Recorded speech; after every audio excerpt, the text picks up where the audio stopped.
Wow, ¿en qué punto estoy? Creo que estoy en un punto muy bueno. Nunca me quiero analizar en plan de qué es lo que me queda por hacer o qué es lo que he conseguido hacer porque me agobio. Si me pongo como metas a medio o largo plazo, me puedo llegar a frustrar mucho. Y luego también caigo en el error de quedarme muy anclado en el pasado de lo que he hecho o podía haber sido. Entonces yo creo que estoy en un momento bueno porque estoy haciendo muchas cosas y creo que las estoy haciendo correctas y estoy viviendo de ello, entonces estoy bien. Sí. Es verdad que en mi carrera hago muchas cosas y eso es muy positivo, porque si viviera solamente de una, pues no siempre curro de la música o no siempre curro del teatro o no siempre curro de la tele. Entonces el hecho de poder compaginar las tres cosas también me hace poder vivir más tranquilo y poder disfrutar al final de todo porque todo me gusta. Las tres facetas que hago, no hay nada que digas, me apetece más hacer esto. No, a lo mejor me apetece vivir cosas en la música que todavía no he vivido. A lo mejor eso sí, ¿no? Porque a lo mejor todavía me falta, por ejemplo, hacer una gira de un disco, ¿no? Lancé mi disco, pero como lancé mi disco al mismo tiempo que estaba en el musical,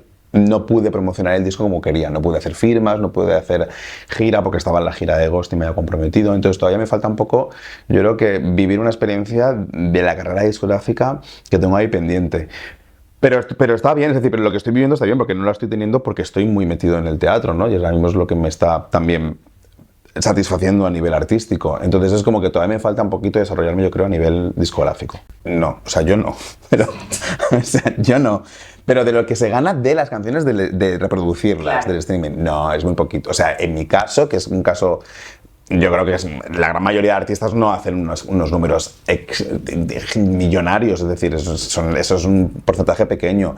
La gran mayoría no se vende tanto. Yo creo que cuando se hacían los discos físicos sí se ganaban más, porque claro, los discos físicos se compraban y había una manufacturación y era diferente. El stream es muy poco, al final, por play. Yo no, o sea, recupero un poquito, pero no recupero ni la inversión. Al fin y al cabo sí que, pero la música engloba muchas cosas. Luego, por ejemplo, si me contratan de uno o dos sitios, ya recupero la inversión. Es decir, claro, ya está. Entonces, es como que si lo piensas solamente de tengo que ganarlo por royalties y por derechos de autor, tienes que sacar, realmente para poder recuperar la música tendrías que tener un disco de platino de todas las canciones que sacas. Entonces es complicado llegar a ese punto. Pues estoy haciendo cosas, estoy como en la primera fase, o sea, cuando compuse el primer disco fue como muy diferente, era como que buscaba canciones, era como quiero sacar un disco y quiero tener canciones y canciones que sean muy buenas, y era como que me daba un poco igual el momento en el que estaba viviendo. Y ahora no, es como que me he tomado 2 años para pensar qué es lo que quiero contar y lo que quiero hacer. Cuando voy al estudio a grabar y a componer, están siendo canciones que todas tienen un porqué. Y todas me están sirviendo para desahogarme. Y es como un ejercicio terapéutico, psicológico. Entonces están siendo canciones que no dejan de ser bailables, porque yo hago mucha música bailable, de ahí no me baja nadie, pero todas tienen algo y un motivo. Están siendo muy personales. Hay incluso canciones que me dan un poco miedo sacar, por lo que puedan pensar, por lo que estoy contando en la canción. Pero me está gustando mucho el proceso de grabarlas. Luego a lo mejor las saco, no lo sé, todavía no lo he decidido. Pero me está gustando el ir a grabarlas y luego escucharlas, y cuando las escucho es como satisfacción de decir, pues esto es lo que me estaba pasando y de esta manera lo he contado, y a mí me supone pues como un alivio contarlo así. Me acuerdo cuando el último día, cuando acabó Operación Triunfo 2020, Roberto había firmado con A3 Media y no podía presentar la rueda de prensa de los ganadores. Entonces me acuerdo que Televisión Española me pidió hacerla yo, porque no había más presentado. O sea, yo había hecho el chat el día anterior y me dijeron, la puedes hacer tú. Y la hice yo. Y en esa rueda de prensa, Noemí Galera dijo que ella me veía a mí como un futuro presentador del formato. Y ahí me impresionó, porque yo no me veía, o sea, yo no pensaba que alguien me podía ver a mí como un posible presentador del programa. Es decir, considero que todavía mi carrera está empezando a nivel televisivo. Es verdad que he hecho cosas muy guays, porque lo de Netflix fue muy guay y y esa oportunidad fue increíble, y ir a presentar un concurso musical yo solo. Y luego he hecho ahora un Telemadrid con Silvia Jato, he hecho cositas, pero yo también considero que para mí creo que todavía me falta más recorrido en la televisión en España como para enfrentarme a una gala en directo de no sé cuántas horas que Roberto Leal hacía sin cue, y me pareció siempre muy complicado. Ya, ahora lo han reducido. Menos mal que lo han reducido, también te digo.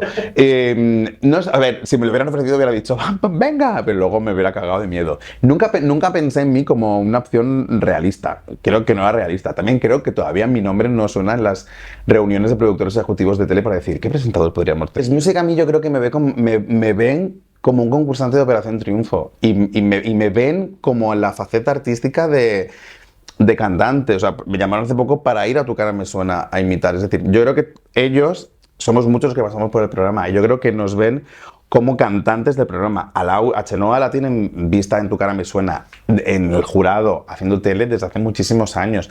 Es normal, y aparte Tinet es el director de Tu cara me suena. Es que yo creo que es lógico que teniendo una cara que trabaja en Yes Music y que además es lo más importante, ha estado en el programa desde la primera edición, o sea, ella es una triunfita desde el 2001, la primera edición. O sea, ha vivido su edición y ha visto desde fuera todo el resto de ediciones y todo lo que ha ocurrido. O sea, me parece que era la persona idónea para presentarlo. Es posible tener amigos dentro de la profesión. O sea, es posible y es necesario tener amigos y aliados dentro de la profesión. Yo creo que si no es una profesión muy solitaria, porque al fin y al cabo no tienes compañeros de trabajo. No es como la persona que va a una oficina y trabaja mano a mano con alguien. Estás tú solo. Estás tú solo con tu equipo, puedes llevar tu manager, tu asistente, pero no gente que está contigo y que sabe, o sea, que está a tu nivel y que sabe lo que estás viviendo. Entonces yo creo que sí que es necesario. Yo tengo amigos dentro de la industria con los cuales les puedo decir cómo me siento y qué es lo que me está ocurriendo y van a empatizar conmigo porque les puede estar pasando lo mismo o han pasado por lo mismo. Entonces yo creo que sí que se puede y sí, o sea, sí, luego lógicamente en la industria habrá rencillas o habrá envidias, pero yo creo que todos somos humanos y todos buscamos el apoyo y que alguien te entienda y conectamos con la gente y las conexiones humanas existen. No va a ser que los artistas ahora no conectan con otros artistas. Yo me he sentido muy indefenso porque yo no dije lo que se ha dicho que dije. Entonces me he sentido muy indefenso y yo he visto unas imágenes en las que me parecía que era muy obvio que yo no había dicho nada de eso y que había sido un poco manipulación con unas imágenes de fondo y unos rótulos. Entonces me sentí muy agobiado y muy mal porque directamente me estaban señalando a alguien que yo no había dicho. Pero yo no estaba hablando de... Es que yo en ningún momento, es que ni siquiera dije ni ese nombre ni ningún otro. O sea, no dije... Era parte... Hablaba como una reflexión general de la industria. Entonces creo que se ha malinterpretado y se ha llevado a unos niveles muy exagerados porque sobre todo es que yo no quiero vender a nadie ni ha sido mi interés y sobre todo no hice una entrevista para buscar hablar de alguien. Es decir, hablé durante 40 minutos de mi carrera y eso fue como un comentario final porque me insistían mucho en ¿pero con quién no te llevas? ¿Pero con quién? Y entonces es como, bueno, pues yo qué sé, pues me da pena que alguien no me pueda contestar a veces, pero también puedo entender que alguien no me conteste un WhatsApp. Es decir, es que era un comentario... Es que en la entrevista en sí fue un comentario tan sumamente pasajero que luego me sorprendió que se basara toda una noticia en un comentario que yo no había dicho ni siquiera en qué me estaba refiriendo. Es que en mi cabeza puedo no estar refiriéndome a una persona. Hay tantos matices en lo que yo conté que se ha llevado solamente a uno, que además yo no estaba contando eso, que ha sido toda una caza de brujas muy bestia. En la interpretación, si saben que eres gay, puede ocurrir que solamente te citen para papeles homosexuales, solo. A mí me ocurre, la gran mayoría de papeles que me llegan para audiciones de ficciones suelen ser para personajes homosexuales.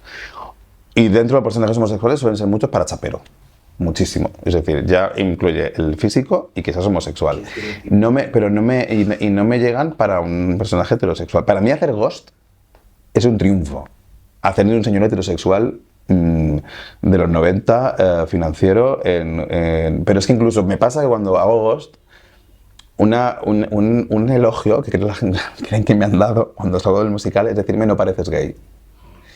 Y eso queda en un directo. Hay directores de casting que lo ven como un peligro, y esto me lo han dicho a mí, directores de casting, decir, es que si yo cojo a un actor que es homosexual y quiero que me haga de heterosexual, voy a tener que trabajar el doble porque le voy a tener que quitar la pluma, porque si tiene un poco de pluma se la tengo que quitar. Entonces, ya, pero a lo mejor en un actor, primero, el actor a lo mejor tiene pluma en su vida diaria y luego simplemente puede actuarte porque es buen actor y no sacar pluma, o puede que haya un actor que no tenga pluma, o puede que haya un actor que tenga muchísima pluma. Y de qué sé. Y luego también puede haber heterosexuales con pluma, que yo los he conocido, y hay muchos. También es un error pensar que la pluma es una característica de los maricones. Es decir, tengo una cantidad de amigos que con pluma y de tías con pluma. Es que hay hasta mujeres con pluma. La pluma no es algo de un maricón. La pluma es la pluma, es una característica tuya. Entonces yo nunca renunciaría a un actor porque chilla. Es que chilla mucho esta persona en su vida diaria ya, pero a lo mejor luego cuando te hace la obra o la serie no te chilla y sabe regularse, ¿no? Y esto ocurre mucho en la ficción. Te puedo asegurar que ocurre muchísimo. A mí castings de heterosexual me llegan muy pocos, muy pocos. De homosexual me llegan un montón. Y luego ocurre, por ejemplo, que hay muchos papeles Si los actores homosexuales solo estamos limitados a papeles de homosexual, que está bien, luego también ocurre que los actores heterosexuales, ellos pueden optar a papeles de heterosexual y homosexual. Entonces, para nosotros es muy complicado porque ya competimos entre nosotros, porque solamente nos ofrecen ese papel, y luego el resto de actores heterosexuales también compiten para ese papel, ¿no? Entonces tenemos menos oportunidades. Dentro de la industria del cine y de la tele también es muy complicado. Y en la música, es porque es una idea antigua que tienen todavía muchas discográficas o gente que llevan muchos años desde los 90 y han visto cómo se han quedado en cómo eran las generaciones de fans de 80 y de los 90 y no ven la evolución, ¿no? Entonces, por ejemplo, todavía se tiene muy la idea de la fan enamorada del cantante que forra la carpeta y se compra todos sus discos y todas sus colonias porque se quiere casar con él algún día. Entonces, si la fan sabe que esa persona es homosexual, ya pierde ese carácter de amor idílico y ya no te compran el disco. Entonces, como hay mucha gente con poder que al final tienen que apoyarte en tu proyecto, dicen, uy, esto para mí es complicado, porque si eres maricón, eres menos rentable. Y entonces yo siempre cuento esta anécdota porque me parece que es, bueno, y fue real, y es algo que yo he oído desde fuera, no me dijeron a mí, pero a alguien que yo conozco le dijeron, qué pena que seas maricón, porque eres un gran producto. Y no le desarrollaron como hubieran desarrollado a esa persona si hubiera sido heterosexual.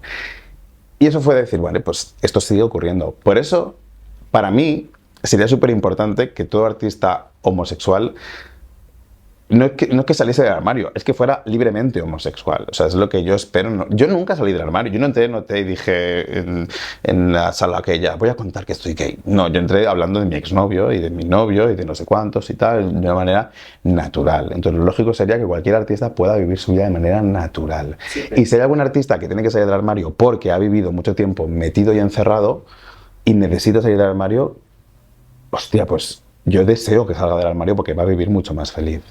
Pero también puedo entender, y lo puedo entender, a aquella persona que lleva muchos años encerrado en una pelota que se hace cada vez más grande y no sabe cómo hacerlo. Y me da pena porque esa persona va a sufrir mucho, pero entiendo que no se atreva a decirlo. Yo me acuerdo cuando yo empecé a tontear con la homosexualidad tan muy joven, no voy a decir la edad, pero muy joven. Y hasta que no salí del armario con 18 años a mi familia, para mí era una pelota, porque era como llevo muchos años diciendo que me gustan las chicas. Y era como, ¿cómo digo ahora? Y era un entorno privado de amigos de mis padres, ¿sabes?